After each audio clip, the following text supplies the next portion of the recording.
কলমের গল্পে আপনাদের আবারও স্বাগত জানাই। বিশ্বকবি রবীন্দ্রনাথ ঠাকুর মানেই যার প্রতিভা এবং সৃষ্টি সম্পর্কে বলে শেষ করা যায় না। তিনি একাধারে যেমন ছিলেন বাঙালি কবি, ঔপন্যাসিক, সঙ্গীত স্রষ্টা, নাট্যকার, চিত্রকার, ছোট গল্পকার, প্রাবন্ধিক, অভিনেতা, কণ্ঠশিল্পী ও দার্শনিক। তিনি বাংলা ভাষার সর্বশ্রেষ্ঠ সাহিত্যিক বলেও মনে করা হয়। কবিগুরু তথা বিশ্বকবি রবীন্দ্রনাথ ঠাকুর ইংরেজি 7ই মে 1861 এবং বাংলায় 1268 বঙ্গাব্দের 25শে বৈশাখ কলকাতা জোড়াসাঁকো ঠাকুর বাড়িতে জন্মগ্রহণ করেন। 52টি কাব্যগ্রন্থ, 38টি নাটক, 13টি উপন্যাস, 95টি ছোট গল্প, 1915টি গান, 36টি প্রবন্ধ ও অন্যান্য গদ্য সংকলন অন্তর্ভুক্ত ছিল। তিনি 8 বছর বয়স থেকেই লেখা শুরু করেন। তারপর থেকে তিনি রচনা করেন কিছু অমর সৃষ্টি। বিশ্বকবি রবীন্দ্রনাথ ঠাকুর মানেই যেখানে চাওয়া পাওয়ার কোনো অন্ত নেই। রবি ঠাকুর অসংখ্য ছোট গল্প লিখেছেন। তার মধ্যে একটি বিখ্যাত ছোট গল্প হল স্ত্রীর পত্র। রবি ঠাকুরের কলমে যেখানে উঠে এসেছে তৎকালীন সমাজের একটি নারী চরিত্রের ঘাত প্রতিঘাতের প্রতিচ্ছবি, যা বাস্তব সমাজের নারী জীবনকেও কাঁপিয়ে দেয়। গল্পটি শুনলে আপনাদের চোখের কোণে জল চলে আসবে। একটি চিঠি কিভাবে একটি নারীর জীবনের সুখ, দুঃখ, হাসি কান্নার বার্তা বয়ে নিয়ে আসে, তা আমরা এই গল্পটি সম্পূর্ণ না শুনলে অনুভব করতে পারবো না। গল্পটি সম্পূর্ণ শোনার অনুরোধ রইল। কলমের গল্পে আপনাদের স্বাগতম। চলুন শুনে নিন রবীন্দ্রনাথ ঠাকুরের কলমে এমনই এক নারীর না বলা করুণ আর্তনাদ। শুরু করছি স্ত্রীর পত্র। তুমি যাবে? কি করব বলো? তোমার তো আর অবসর হলো না। তুমি না বাড়ির মেজে বউ, তোমার কত দায়িত্ব। ঠিক। জানো, তুমি মনে করালে যে আমি কারোর স্ত্রী, কারোর বাড়ির বউ। এর বাইরেও যে আমি থাক। তাহলে যাচ্ছই? হ্যাঁ। গিয়ে অন্তত একটা চিঠি লিখো। শ্রীচরণ কমলেশু, আজ 15 বছর আমাদের বিবাহ হয়েছে। আজ পর্যন্ত তোমাকে চিঠি লিখিনি। চিরদিন কাছেই পড়ে আছি।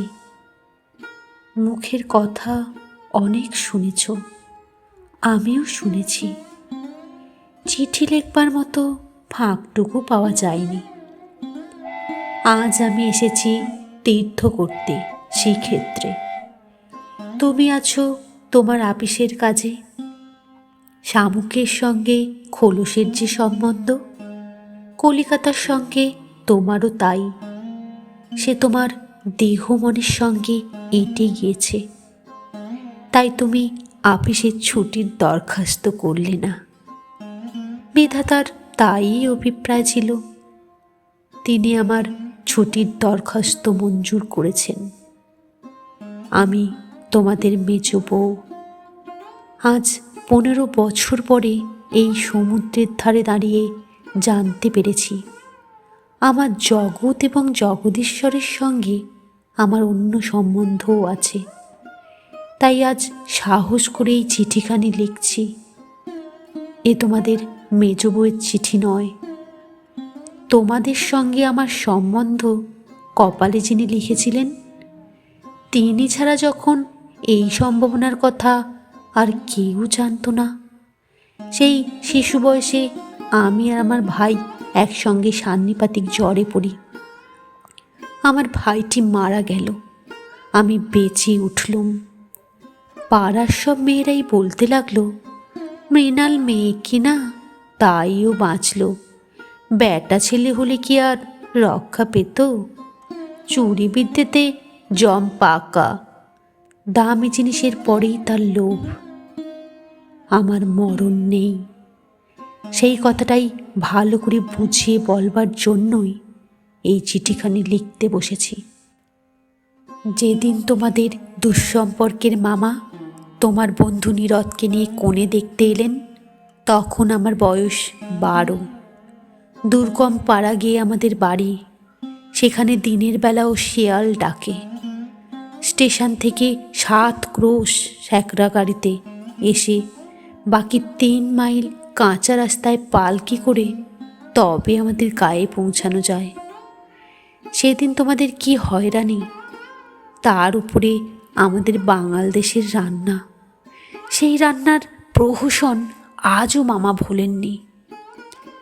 তোমাদের বড় বউয়ের রূপের অভাব মেজ বউকে দিয়ে পূরণ করবার জন্যে তোমার মায়ের একান্ত জিদ ছিল, নইলে এত কষ্ট করে আমাদের শেখায় তোমরা যাবে কেন? বাংলাদেশে পিলে যকৃত অম্লশূল এবং কোণের জন্য তো কাউকে খোঁজ করতে হয় না, তারা আপনি এসে চেপে ধরে, কিছুতেই ছাড়তে চায় না। বাবার বুক দূর দূর করতে লাগলো। মা দুর্গা নাম জপ করতে লাগলেন। শহরের দেবতাকে পাড়াগের পূজারী কী দিয়ে সন্তুষ্ট করবে? মেয়ের রূপের ওপরই ভরসা, কিন্তু সেই রূপের গুমর তো মেয়ের মধ্যে নেই। যে ব্যক্তি দেখতে এসেছে সে তাকে যে দামই দেবে সেই তার দাম। তাই তো হাজার রূপে গুণেও মেয়ে মানুষের সংকোচ কিছুতেই ঘোচে না। সমস্ত বাড়ির, এমনকি সমস্ত পাড়ার এই আতঙ্ক আমার বুকের মধ্যে পাথরের মতো চেপে বসল। সেদিনকার আকাশের যত আলো এবং জগতের সকল শক্তি যেন 12 বছরের একটি পাড়া গিয়ে মেয়ের 2 জন পরীক্ষকের 2 জোড়া চোখের সামনে শক্ত করে তুলে ধরবার জন্যেই পেয়াদাগিরি করছিল। আমার কোথাও লুকাবার জায়গা ছিল না। সমস্ত আকাশকে কাঁদিয়ে দিয়ে বাঁশি বাজতে লাগলো। তোমাদের বাড়িতে এসে উঠলুম। আমার খুঁতগুলি সবিস্তারে খতিয়ে দেখিয়েও গিন্নির দল সকলে স্বীকার করলেন মোটের ওপরে আমি সুন্দরী বটে। সে কথা শুনে আমার বড় জায়ের মুখ গম্ভীর হয়ে গেল। কিন্তু আমার রূপের দরকার কি ছিল তাই ভাবি। রূপ জিনিসটাকে যদি কোনো সেকেলে পণ্ডিত গঙ্গা মৃত্তিকা দিয়ে গড়তেন তাহলে ওর আদর থাকতো, কিন্তু ওটা যে কেবল বিধাতা নিজের আনন্দে গড়েছেন, তাই তোমাদের ধর্মের সংসারে ওর দাম নেই। আমার যে রূপ আছে সে কথা ভুলতে তোমার বেশি দিন লাগেনি, কিন্তু আমার যে বুদ্ধি আছে সেটা তোমাদের পদে পদে স্মরণ করতে হয়েছে। ওই বুদ্ধিটা আমার এতই স্বাভাবিক যে তোমাদের ঘরকন্নার মধ্যে এতকাল কাটিয়েও আজও সে টিকে আছে। মা আমার এই বুদ্ধিটার জন্য বিষম উদ্বিগ্ন ছিলেন। মেয়ে মানুষের পক্ষে এ এক বালাই। যাকে বাধা মেনে চলতে হবে সে যদি বুদ্ধিকে মেনে চলতে চায় তবে ঠোক্কর খেয়ে খেয়ে তার কপাল ভাঙবেই। কিন্তু কি করব বলো? তোমাদের ঘরের বউয়ের যতটা বুদ্ধির দরকার বিধাতা অসতর্ক হয়ে আমাকে তার চেয়ে অনেকটা বেশি দিয়ে ফেলেছেন। সে আমি এখন ফিরিয়ে দিই কাকে? তোমরা আমাকে মেয়ে জ্যাঠা বলে দুবেলা গাল দিয়েছ। কটু কথা হচ্ছে অক্ষমের সান্ত্বনা, অতএব সে আমি ক্ষমা করলুম। আমার একটা জিনিস তোমাদের ঘরকন্নার বাইরে ছিল, সেটা কেউ তোমরা জানোনি। আমি লুকিয়ে কবিতা লিখতুম। সে ছাই পাশ যাই হোক না, সেখানে তোমাদের অন্দরমহলের পাঁচিল ওঠেনি। সেইখানেই আমার মুক্তি, সেইখানেই আমি আমি। আমার মধ্যে যা কিন্তু তোমাদের মেজ বউকে ঝাঁপিয়ে রয়েছে সে তোমরা পছন্দ করনি, চিনতেও পারোনি। আমি যে কবি সে এই 15 বছরেও তোমাদের কাছে ধরা পড়েনি। তোমাদের ঘরের প্রথম স্মৃতির মধ্যে সবচেয়ে যেটা আমার মনে জাগছে সে তোমাদের গোয়াল ঘর। অন্দরমহলে সিঁড়িতে উঠবার ঠিক পাশের ঘরেই তোমাদের গরু থাকে। সামনের উঠোনটুকু ছাড়া তাদের আর নড়বার জায়গা নেই। সেই উঠোনের কোণেই তাদের জাবনা দেবার কাঠের গামলা। সকালে বেহারার নানা কাজ। উপবাসী গরুগুলো ততক্ষণ সেই গামলার ধারগুলো চেটে চেটে চিবিয়ে চিবিয়ে খাবলা করে দিত। আমার প্রাণ কাঁদত। আমি পাড়া গাঁয়ের মেয়ে। তোমাদের বাড়িতে যেদিন নতুন এলুম সেদিন 2টি গরু এবং 3টি বাছুরি সমস্ত শহরের মধ্যে আমার চিরপরিচিত আত্মীয়ের মতো আমার চোখে ঠেকল। যতদিন নতুন বউ ছিলুম নিজে না খেয়ে লুকিয়ে ওদের খাওয়াতুম। যখন বড় হলুম তখন গরুর প্রতি আমার প্রকাশ্য মমতা লক্ষ্য করে আমার ঠাট্টার সম্পর্কীয়রা আমার গোত্র সম্বন্ধে সন্দেহ প্রকাশ করতে লাগলেন। আমার মেয়েটি জন্ম নিয়েই মারা গেল। আমাকেও সে সঙ্গে যাবার সময় ডাক দিয়েছিল।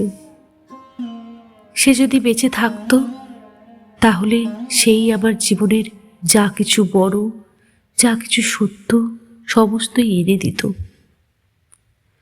তখন মেজ বউ থেকে একেবারে মা হয়ে বসতুম। মা যে এক সংসারের মধ্যে থেকেও বিশ্ব সংসারের। মা হবার দুঃখটুকু পেলুম, কিন্তু মা হবার মুক্তিটুকু পেলুম না। মনে আছে ইংরেজ ডাক্তার এসে আমাদের অন্দর দেখে আশ্চর্য হয়েছিল এবং আঁতুর ঘর থেকে বিরক্ত হয়ে বকাবকি করেছিল।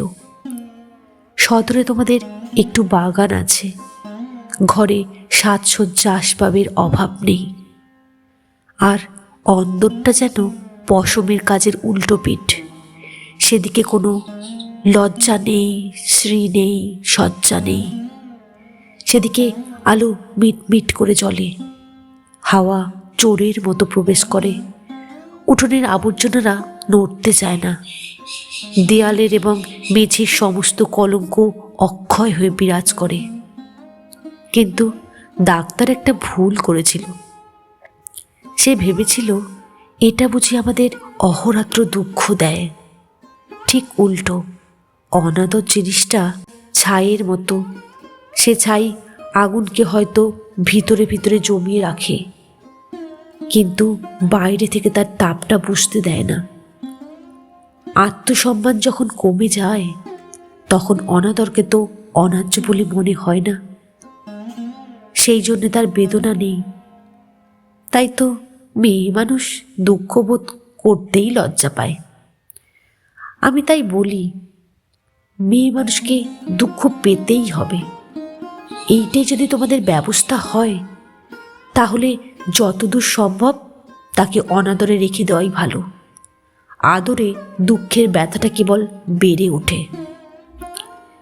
যেমন করেই রাখো, দুঃখ যে আছে এ কথা মনে করবার কথাও কোনোদিন মনে আসেনি। আঁতুর ঘরে মরণ মাথার কাছে এসে দাঁড়ালো, মনে ভয়ই হলো না। জীবন আমাদের কী বা যে মরণকে ভয় করতে হবে? আদরে যত্নে যাদের প্রাণের বাঁধন শক্ত করেছে মরতে তাদেরই বাধা। সেদিন যম যদি আমাকে ধরে টান দিত তাহলে আলগা মাটি থেকে যেমন করে অতি সহজে ঘাসের চাপড়া উঠে আসে, সমস্ত শিকড় শুদ্ধ আমি তেমনি করে উঠে আসতুম। বাঙালির মেয়ে তো কথায় কথায় মরতে যায়, কিন্তু এমন মরায় বাহাদুরিটা কি? মরতে লজ্জা হয়। আমাদের পক্ষে ওটা এতই সহজ। আমার মেয়েটি তো সন্ধ্যা তারার মতো ক্ষণকালের জন্য উদয় হয়েই অস্ত গেল। আবার আমার নিত্যকর্ম এবং গরু বাছুর নিয়ে পড়লুম। জীবন তেমন করেই গড়াতে গড়াতে শেষ পর্যন্ত কেটে যেত। আজকে তোমাকে এই চিঠি লিখবার দরকারই হতো না, কিন্তু বাতাসে সামান্য একটা বীজ উড়িয়ে নিয়ে এসে পাকা দালানের মধ্যে অসত্য গাছের অঙ্কুর বের করে। শেষকালের সেইটুকু থেকেই ইটকাঠের বুকের পাঁজর বিদীর্ণ হয়ে যায়। আমার সংসারের পাকা বন্দোবস্তের মাঝখানে ছোট্ট একটুখানি জীবনের কণা কোথার থেকে উড়ে এসে পড়ল। তারপর থেকেই ফাটল শুরু হলো। বিধবা মার মৃত্যুর পরে আমার বড় জায়ের বোন বিন্দু তার খুড়তুতো ভাইয়ের অত্যাচারে আমাদের বাড়িতে তার দিদির কাছে এসে যেদিন আশ্রয় নিল, তোমরা সেদিন ভাবলে এ আবার কোথাকার আপদ। আমার পোড়া স্বভাব কি করব বলো।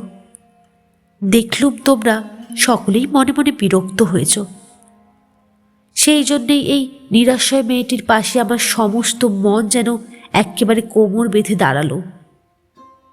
পরের বাড়িতে পরের অনিচ্ছাতে এসে আশ্রয় নেওয়া সে যে কত বড় অপমান।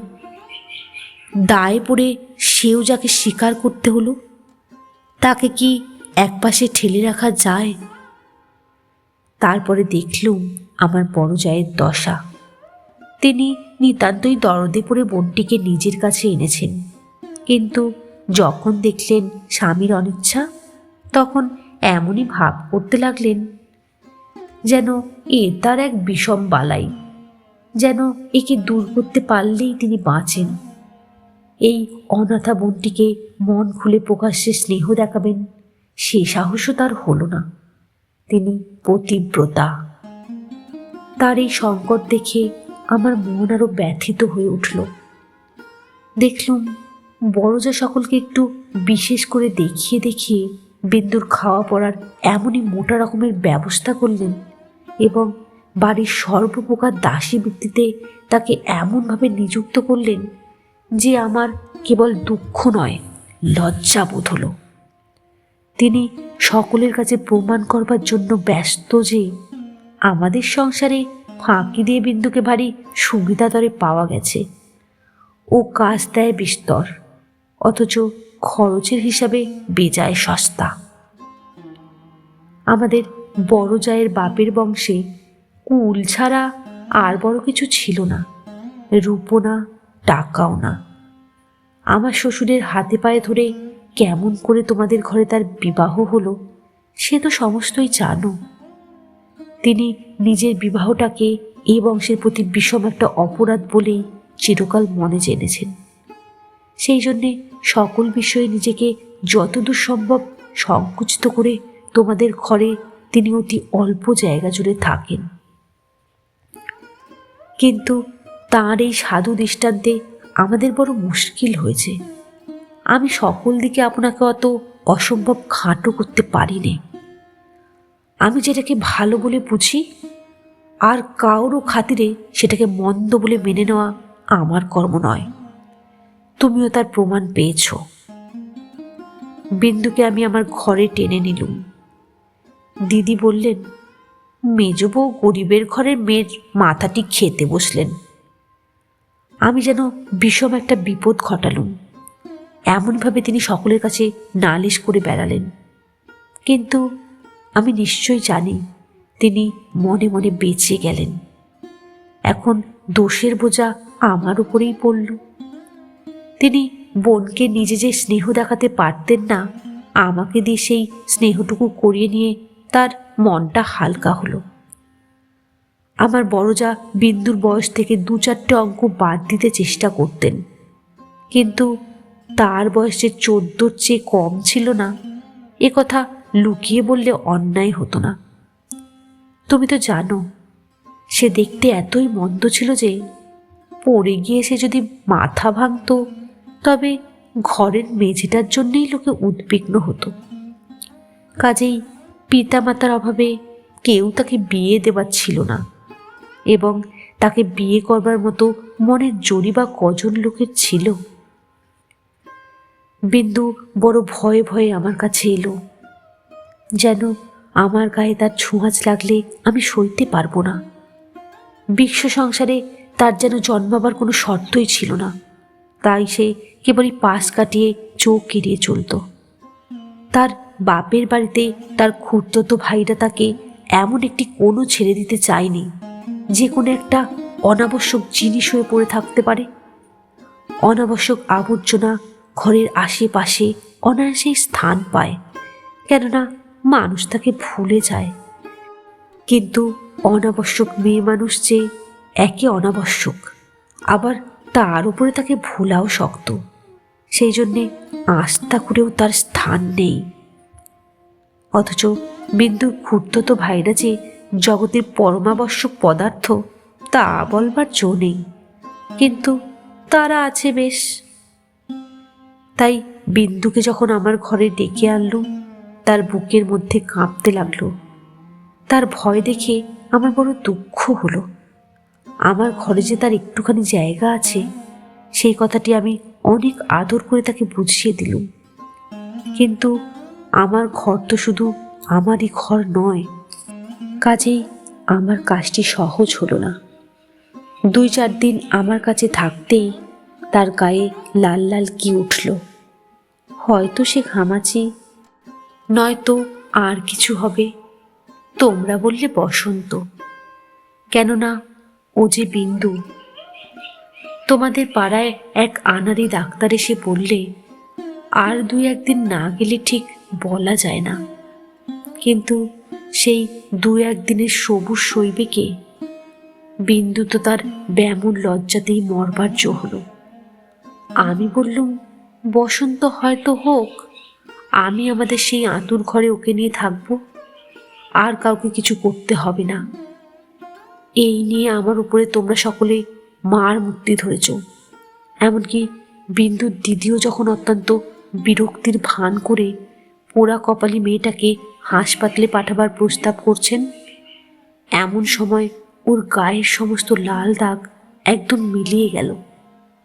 তোমরা দেখি তাতে আরো ব্যস্ত হয়ে উঠলে, বললে নিশ্চয়ই বসন্ত বসে গিয়েছে, কেননা ও যে বিন্দু।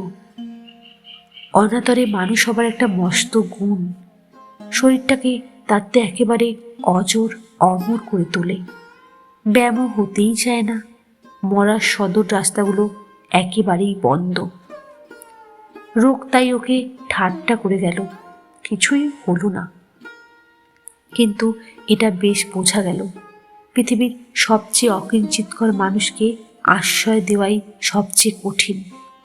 আশ্রয়ের দরকার তার যত বেশি, আশ্রয়ের বাধাও তার তেমনই ভীষণ।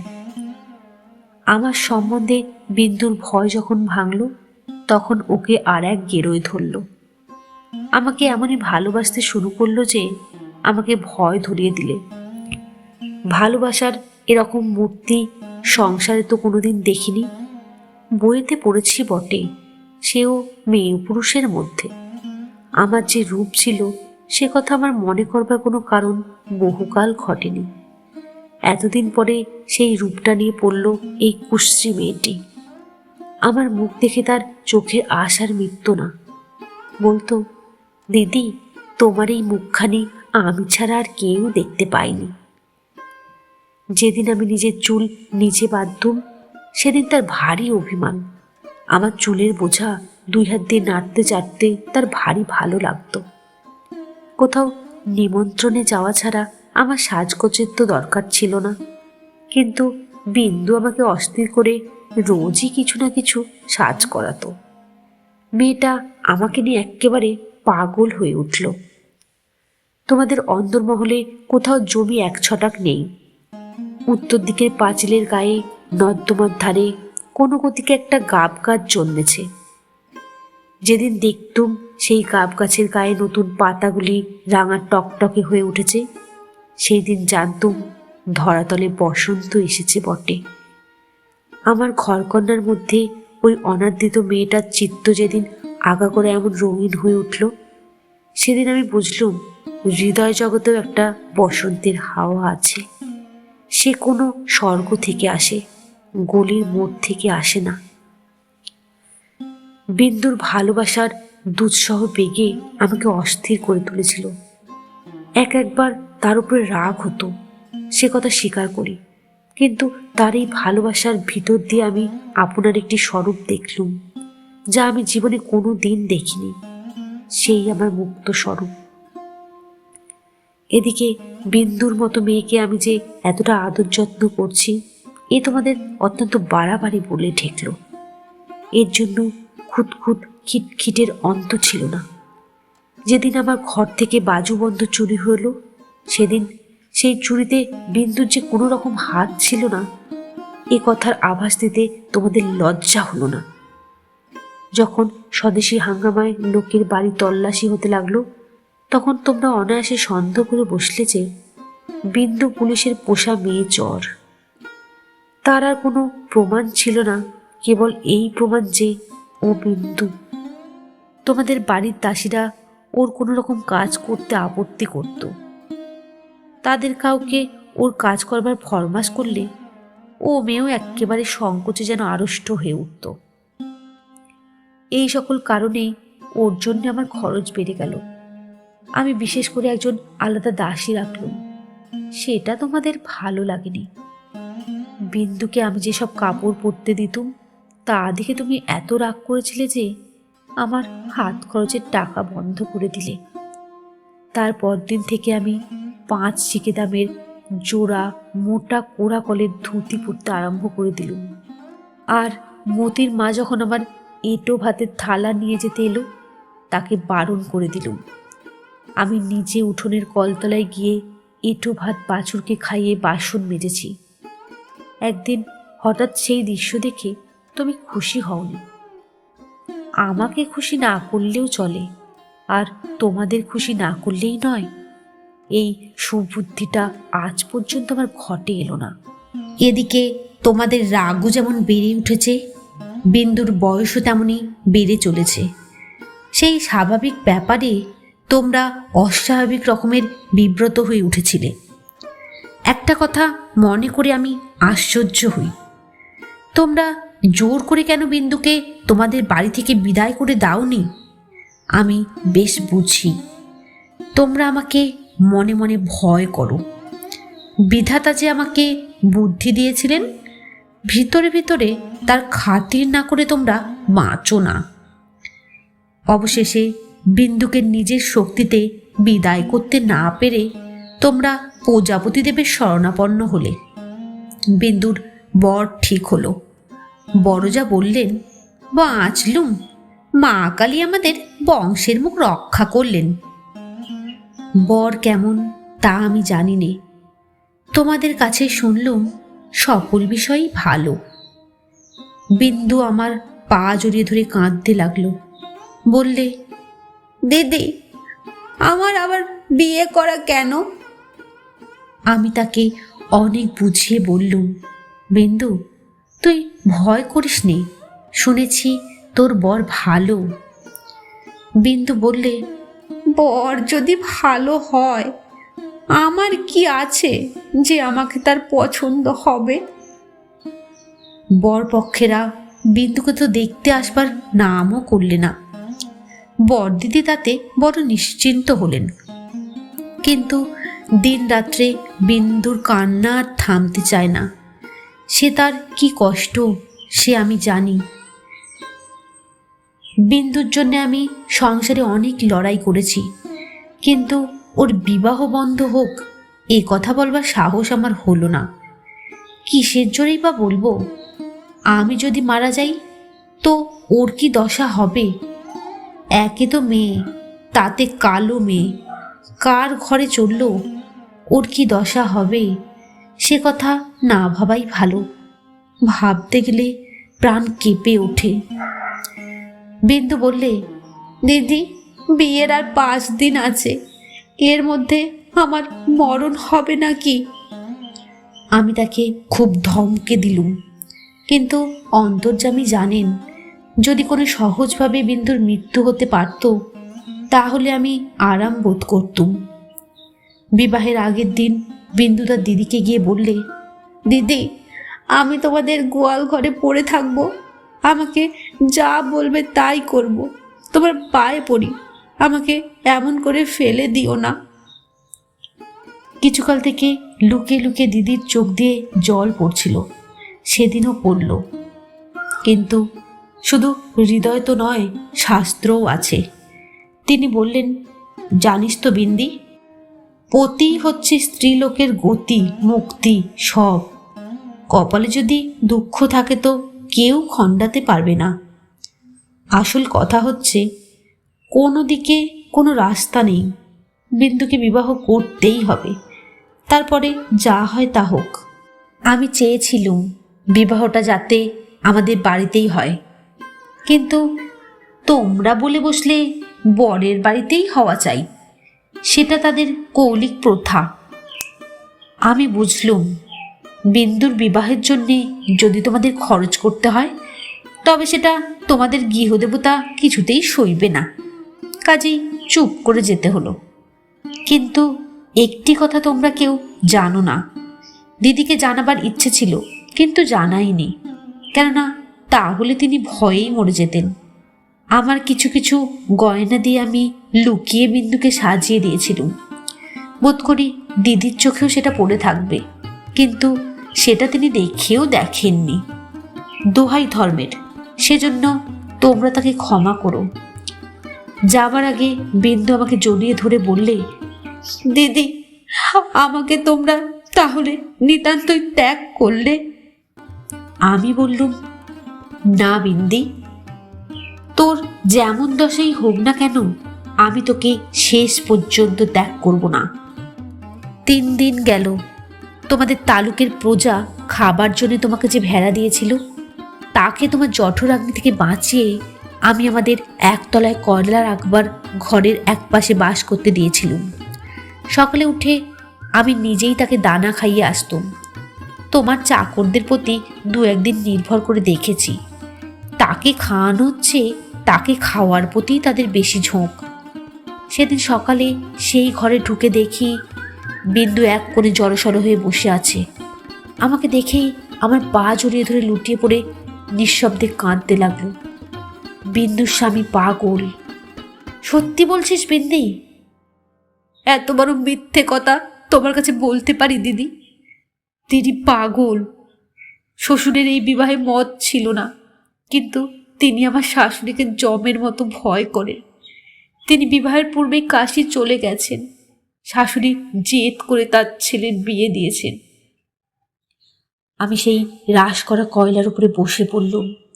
মেয়ে মানুষকে মেয়ে মানুষ দয়া করে না, বলে ও তো মেয়ে মানুষ বই তো নয়, ছেলে হোক না পাগল, সে তো পুরুষ বটে। বিন্দুর স্বামীকে হঠাৎ পাগল বলে বোঝা যায় না, কিন্তু একদিন সে এমন উন্মাদ হয়ে ওঠে যে তাকে ঘরে তালা বন্ধ করে রাখতে হয়। বিবাহের রাত্রে সে ভালো ছিল, কিন্তু রাত জাগা প্রভৃতি উৎপাতে 2য় দিন থেকে তার মাথা একেবারে খারাপ হয়ে উঠল। বিন্দু দুপুরবেলায় পিতলের থালায় ভাত খেতে বসেছিল। হঠাৎ তার স্বামী থালা শুদ্ধ ভাত টেনে উঠানে ফেলে দিল। হঠাৎ কেমন তার মনে হয়েছে বিন্দু স্বয়ং রানী রাসমণি।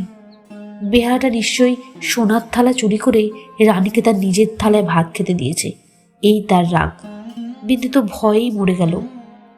3য় রাত্রে শাশুড়ি তাকে যখন স্বামীর ঘরে শুতে বলল, বিন্দুর প্রাণ শুকিয়ে গেল। শাশুড়ি তার প্রচণ্ড, রাগলে জ্ঞান থাকে না, সেও পাগল, কিন্তু পুরো নয় বলেই আরও ভয়ানক। বিন্দুকে ঘরে ঢুকতে হলো। স্বামী সে রাতে ঠান্ডা ছিল, কিন্তু ভয়ে বিন্দুর শরীর যেন কাঠ হয়ে গেল। স্বামী যখন ঘুমিয়েছে, অনেক রাত্রে সে অনেক কৌশলে পালিয়ে চলে এসেছে। তার বিস্তারিত বিবরণ লেখবার দরকার নেই। ঘৃণায় রাগে আমার সকল শরীর জ্বলতে লাগলো। আমি বললুম, এমন ফাঁকির বিয়ে বিয়েই নয়। বিন্দু, তুই যেমন ছিলি তেমনই আমার কাছে থাক, দেখি তোকে কে নিয়ে যেতে পারে। তোমরা বললে বিন্দু মিথ্যে কথা বলছে। আমি বললুম, ও কখনো মিথ্যে বলেনি। তোমরা বললে কেমন করে জানলে? আমি বললুম, আমি নিশ্চয়ই জানি। তোমরা ভয় দেখালে বিন্দুর শ্বশুর বাড়ি থেকে লোকে পুলিশ কেস করলে মুশকিলে পড়তে হবে। আমি বললুম, ফাঁকি দিয়ে পাগল বরের সঙ্গে ওর বিয়ে দিয়েছে, এ কথা কি আদালত শুনবে না? তোমরা বললে, তবে কি এই নিয়ে আদালত করতে হবে নাকি? কেন, আমাদের দায় কিসের? আমি বললুম, আমি নিজের গয়না বেচে যা করতে পারি করব। তোমরা বললে, উকিল বাড়ি ছুটবে নাকি? এ কথার জবাব নেই। কপালে করাঘাত করতে পারি, তার বেশি আর কি করব। ওদিকে বিন্দুর শ্বশুরবাড়ি থেকে ওর ভাসুর এসে বাইরে বিষম গোল বাঁধিয়েছে। সে বলছে সে থানায় খবর দেবে। আমার যে কি জোর আছে জানি নে, কিন্তু কসাইয়ের হাত থেকে যে গরু প্রাণ ভয়ে পালিয়ে এসে আমার আশ্রয় নিয়েছে, তাকে পুলিশের তাড়ায় আবার সেই কসাইয়ের হাতে ফিরিয়ে দিতেই হবে, এ কথা কোনো মতেই আমার মন মানতে চাইল না। আমি স্পর্ধা করে বললুম, তা দিক থানায় খবর। এই বলে মনে করলুম বিন্দুকে এই বেলা আমার শোবার ঘরে এনে তাকে নিয়ে ঘরে তালা বন্ধ করে বসে থাকি। খোঁজ করে দেখি বিন্দু নেই। তোমাদের সঙ্গে আমার বাদ প্রতিবাদ যখন চলছিল, তখন বিন্দু আপনি বাইরে গিয়ে তার ভাসুরের কাছে ধরা দিয়েছে। বুঝেছে এ বাড়িতে যদি সে থাকে তবে আমাকে সে বিষম বিপদে ফেলবে। মাঝখানে পালিয়ে এসে বিন্দু আপন দুঃখ আরোই বাড়ালো। তার শাশুড়ির তর্ক এই যে, তার ছেলে তো ওকে খেয়ে ফেলছিল না, মন্দ স্বামীর দৃষ্টান্ত সংসারে দুর্লভ নয়। তাদের সঙ্গে তুলনা করলে তার ছেলে যে সোনার চাঁদ। আমার বড়জা বললেন, ওর পোড়া কপাল, তা নিয়ে দুঃখ করে কি করব? তা পাগল হোক ছাগল হোক, স্বামী তো বটে। কুষ্ঠরোগীকে কোলে করে তার স্ত্রী বেশ্যা বাড়িতে নিজে পৌঁছে দিয়েছে। সতীসাধ্যে সেই দৃষ্টান্ত তোমাদের মনে জাগছিল। জগতের মধ্যে অধমতর কাপুরুষতার এই গল্পটার প্রচার করে আসতে তোমাদের পুরুষের মনে আজ পর্যন্ত একটু সংকোচবোধ হয়নি। সেই জন্যেই মানব জন্ম নিয়েও বিন্দুর ব্যবহারে তোমরা রাগ করতে পেরেছ। তোমাদের মাথা হেঁট হয়নি। বিন্দুর জন্য আমার বুক ফেটে গেল, কিন্তু তোমাদের জন্য আমার লজ্জার সীমা ছিল না। আমি তো পাড়া গিয়ে মেয়ে, তার উপরে তোমাদের ঘরে পড়েছি। ভগবান কোন ফাঁক দিয়ে আমার এমন বুদ্ধি দিলেন, তোমাদের এইসব ধর্মের কথা যে কিছুতেই সইতে পারলুম না। আমি নিশ্চয়ই জানতাম মরে গেলেও বিন্দু আমাদের ঘরে আর আসবে না, কিন্তু আমি যে তাকে বিয়ের আগের দিন আশা দিয়েছিলুম যে তাকে শেষ পর্যন্ত ত্যাগ করব না। আমার ছোট ভাই শরৎ কলকাতার কলেজে পড়ছিল। তোমরা জানোই তো, যত রকমের ভলেন্টিয়ারি করা, প্লেগের পাড়ায় ইঁদুর মারা, দামোদরের বন্যায় ছোটা, এতেই তার এত উৎসাহ যে উপরি উপরি দুবার সে FA পরীক্ষায় ফেল করেও কিছুমাত্র দমে যায়নি। তাকে আমি ডেকে বললুম, বিন্দুর খবর যাতে আমি পাই, তোকে সেই বন্দোবস্ত করে দিতে হবে শরৎ। বিন্দু আমাকে চিঠি লিখতে সাহস করবে না, লিখলেও আমি পাবো না। এরকম কাজের চেয়ে যদি তাকে বলতুম বিন্দুকে ডাকাতি করে আনতে কিংবা তার পাগল স্বামীর মাথা ভেঙে দিতে, তাহলে সে বেশি খুশি হতো। শরতের সঙ্গে আলোচনা করছি এমন সময় তুমি ঘরে এসে বললে, আবার কি হাঙ্গামা বাঁধিয়েছ? আমি বললুম, সেই যা সব ঘোড়ায় বাঁধিয়েছিলুম। তোমাদের ঘরে এসেছিলুম, কিন্তু সে তো তোমাদেরই কীর্তি। তুমি জিজ্ঞাসা করলে বিন্দুকে আবার এনে কোথায় লুকিয়ে রেখেছ। আমি বললুম, বিন্দু যদি আসতো তাহলে নিশ্চয়ই এনে লুকিয়ে রাখতুম, কিন্তু সে আসবে না, তোমাদের ভয় নেই। শরৎকে আমার কাছে দেখে তোমার সন্দেহ আরো বেড়ে উঠল। আমি জানতুম শরৎ আমাদের বাড়ি যাতায়াত করে, এ তোমরা কিছুতেই পছন্দ করতে না। তোমাদের ভয় ছিল ওর পরে পুলিশের দৃষ্টি আছে, কোন দিন ও কোনো রাজনৈতিক মামলায় পড়বে, তখন তোমাদের শুদ্ধ জড়িয়ে ফেলবে। সেই জন্য আমি ওকে ভাইফোঁটা পর্যন্ত লোক দিয়ে পাঠিয়ে দিতুম, ঘরে ডাকতুম না। তোমার কাছে শুনলুম বিন্দু আবার পালিয়েছে, তাই তোমাদের বাড়িতে তার ভাসুর খোঁজ করতে এসেছে। শুনে আমার বুকের মধ্যে শেল বিঁধল। হতভাগিনীর যে কি অসহ্য কষ্ট তা বুঝলুম, অথচ কিছুই করবার রাস্তা নেই। শরৎ খবর নিতে ছুটল। সন্ধ্যার সময় ফিরে এসে আমাকে বললে, বিন্দু তার খুড়তুতো ভাইদের বাড়ি গিয়েছিল, কিন্তু তারা তুমুল রাগ করে তখনই আবার তাকে শ্বশুরবাড়ি পৌঁছে দিয়ে গেছে। এর জন্য তাদের খেসারত এবং গাড়ি ভাড়ার দণ্ড যা ঘটেছে, তার ঝাঁজ এখনো তাদের মন থেকে মরেনি। তোমাদের খুঁড়িমা শ্রীক্ষেত্রে তীর্থ করতে যাবেন বলে তোমাদের বাড়িতে এসে উঠেছেন। আমি তোমাদের বললুম আমিও যাব। আমার হঠাৎ এমন ধর্মে মন হয়েছে দেখে তোমরা এত খুশি হয়ে উঠলে যে কিছুমাত্র আপত্তি করলে না। এ কথাও মনে ছিল যে এখন যদি কলকাতায় থাকি তবে আবার কোনোদিন বিন্দুকে নিয়ে ফ্যাসাদ বাঁধিয়ে বসবো। আমাকে নিয়ে বিষম ল্যাঠা। বুধবারে আমার যাবার দিন। রবিবারে সমস্ত ঠিক হলো। আমি শরৎকে ডেকে বললুম, যেমন করেই হোক বিন্দুকে বুধবারে পুরী যাবার গাড়িতে তোকে তুলে দিতে হবে। শরতের মুখ প্রফুল্ল হয়ে উঠল। সে বললে, ভয় নেই দিদি, আমি তাকে গাড়িতে তুলে দিয়ে পুরী পর্যন্ত চলে যাব। ফাঁকি দিয়ে জগন্নাথ দেখা হয়ে যাবে। সেই দিন সন্ধ্যার সময় শরৎ আবার এলো। তার মুখ দেখেই আমার বুক দমে গেল। আমি বললুম, কি শরৎ, সুবিধা হলো না বুঝি? সে বলল, না। আমি বললুম, রাজি করতে পারলি নে? সে বললে, আর দরকার নেই। কাল রাত্রে সে কাপড়ে আগুন ধরিয়ে আত্মহত্যা করে মরেছে। বাড়ির যে ভাইপোটার সঙ্গে ভাব করে নিয়েছিলুম, তার কাছে খবর পেলুম তোমার নামে একটা চিঠি রেখে গিয়েছিল, কিন্তু সে চিঠি ওরা নষ্ট করেছে। যাক, শান্তি হলো। দেশশুদ্ধ লোক চটে উঠল, বলতে লাগলো, মেয়েদের কাপড়ে আগুন লাগিয়ে মরা একটা ফ্যাশন হয়েছে।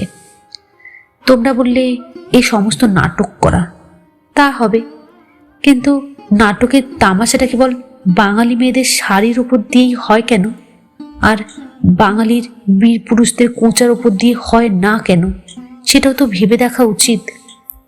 বিন্দিটার এমনই পোড়া কপাল বটে, যতদিন বেঁচে ছিল রূপে গুণে কোনো যশ পায়নি।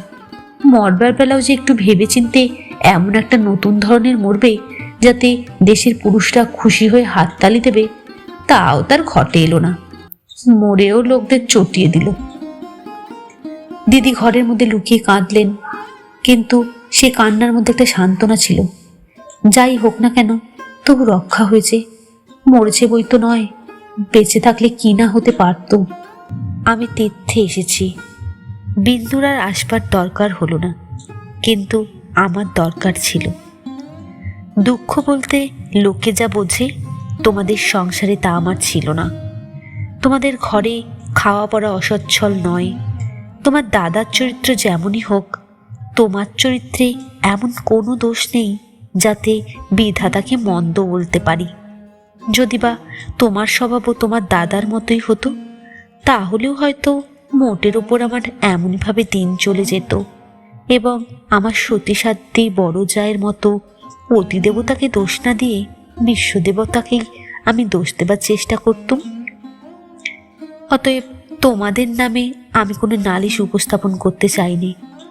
আমার এ চিঠি সেজন্য নয়, কিন্তু আমি আর তোমাদের সেই 27 নম্বর মাখন বড়ালের গলিতে ফিরব না। আমি বিন্দুকে দেখেছি। সংসারের মাঝখানে মেয়ে মানুষের পরিচয়টা যে কি, তা আমি পেয়েছি। আর আমার দরকার নেই। তারপরে এও দেখেছি, ও মেয়ে বটে, তবু ভগবান ওকে ত্যাগ করেনি। ওর উপরে তোমাদের যত জোরই থাক না কেন, সে জোরের অন্ত আছে। ও আপনার হতভাগ্য মানব জন্মের চেয়ে বড়। তোমরাই যে আপন ইচ্ছা মতো আপন দস্তুর দিয়ে ওর জীবনটাকে চিরকাল পায়ের তলায় চেপে রেখে দেবে, তোমাদের পা এত লম্বা নয়। মৃত্যু তোমাদের চেয়ে বড়, সেই মৃত্যুর মধ্যে সে মহান। সেখানে বিন্দু কেবলই বাঙালি ঘরের মেয়ে নয়, কেবল খুড়তুতো ভাইয়ের বোন নয়, কেবল অপরিচিত পাগল স্বামীর প্রবঞ্চিত স্ত্রী নয়, সেখানে সে অনন্ত। সেই মৃত্যুর বাঁশি এই বালিকার ভাঙা হৃদয়ের ভিতর দিয়ে আমার জীবনের যমুনা পাড়ে যেদিন বাজল, সেদিন প্রথমটা আমার বুকের মধ্যে যেন বান বিঁধল। বিধাতাকে জিজ্ঞাসা করলুম, জগতের মধ্যে যা কিছু সবচেয়ে তুচ্ছ, তাই সবচেয়ে কঠিন কেন? এই গলির মধ্যেকার চারিদিকে প্রাচীর তোলা নিরানন্দের অতি সামান্য বুদ্বুদটা এমন ভয়ঙ্কর বাধা কেন? তোমার বিশ্বজগৎ তার 6 ঋতুর সুধাপাত্র হাতে করে যেমন করেই ডাক দিক না কেন, এক মুহূর্তের জন্য কেন আমি অন্দরমহলটার এইটুকু মাত্র চৌকাট পেরোতে পারিনি? তোমার এমন ভুবনে আমার এমন জীবন নিয়ে কেন ওই অতি তুচ্ছ ইটকাটের আড়ালটার মধ্যেই আমাকে তিলে তিলে মরতেই হবে? কত তুচ্ছ আমার এই প্রতিদিনের জীবনযাত্রা, কত তুচ্ছ এর সমস্ত বাঁধা নিয়ম, বাঁধা অভ্যাস, বাঁধা বুলি, এর সমস্ত বাঁধা মার। কিন্তু শেষ পর্যন্ত সেই দীনতার নাকপাশ বন্ধনেরই হবে জিত, আর হার হলো তোমার নিজের সৃষ্টির ওই আনন্দলোকের। কিন্তু মৃত্যুর বাঁশি বাজতে লাগলো। কোথায় রে রাজমিস্ত্রির গড়া দেয়াল? কোথায় রে তোমাদের ঘোড়ো আইন দিয়ে গড়া কাঁটার বেড়া? কোনো দুঃখে, কোন অপমানে মানুষকে বন্দি করে রেখে দিতে পারে? ওই তো মৃত্যুর হাতে জীবনের জয় পতাকা উঠছে। ওরে মেজ বউ, ভয় নেই তোর। তোর মেজ বউয়ের খোলস ছিন্ন হতে এক নিমিষও লাগে না। তোমাদের গলিকে আর আমি ভয় করিনি। আমার সম্মুখে আজ নীল সমুদ্র, আমার মাথার উপরে আষাঢ়ের মেঘপুঞ্জ। তোমাদের অভ্যাসের অন্ধকারে আমাকে ঢেকে রেখে দিয়েছিলে। ক্ষণকালের জন্যে বিন্দু এসে সেই আবরণের ছিদ্র দিয়ে আমাকে দেখে নিয়েছিল। সেই মেয়েটাই তার আপনার মৃত্যু দিয়ে আমার আবরণখানা আগাগোড়া ছিন্ন করে দিয়ে গেল। আজ বাইরে এসে দেখি আমার গৌরব রাখবার জায়গা নেই। আমার এই অনাদৃত রূপ যার চোখে ভালো লেগেছে, সেই সুন্দর সমস্ত আকাশ দিয়ে আমাকে চেয়ে দেখেছেন। এইবার মরেছে মেজ বউ। তুমি ভাবছ আমি মরতে যাচ্ছি? ভয় নেই। অমন পুরনো ঠাট্টা তোমাদের সঙ্গে আমি করব না। মীরাবাইও তো আমারই মতো মেয়ে মানুষ ছিল। তার শিকলও তো কম ভারী ছিল না। তাকে তো বাঁচবার জন্যে মরতে হয়নি। মীরাবাই তার গানে বলেছিল, ছাড়ুক বাপ, ছাড়ুক মা, ছাড়ুক যে যেখানে আছে, মীরা কিন্তু লেগেই রইল। প্রভু, তাতে তার যা হবার তা হোক। এই লেগে থাকাই তো বেঁচে থাকা। আমিও বাঁচব, আমিও বাঁচলুম। তোমাদের চরণ তলাশ্রয় ছিন্ন মৃণাল। নমস্কার। গল্পটি আপনারা অবশ্যই শুনবেন এবং ভালো লাগলে সাবস্ক্রাইব করে পাশে থাকতে ভুলবেন না। আবারও দেখা হবে নতুন একটি গল্প নিয়ে। ভালো থাকবেন, গল্পের মাঝে থাকবেন।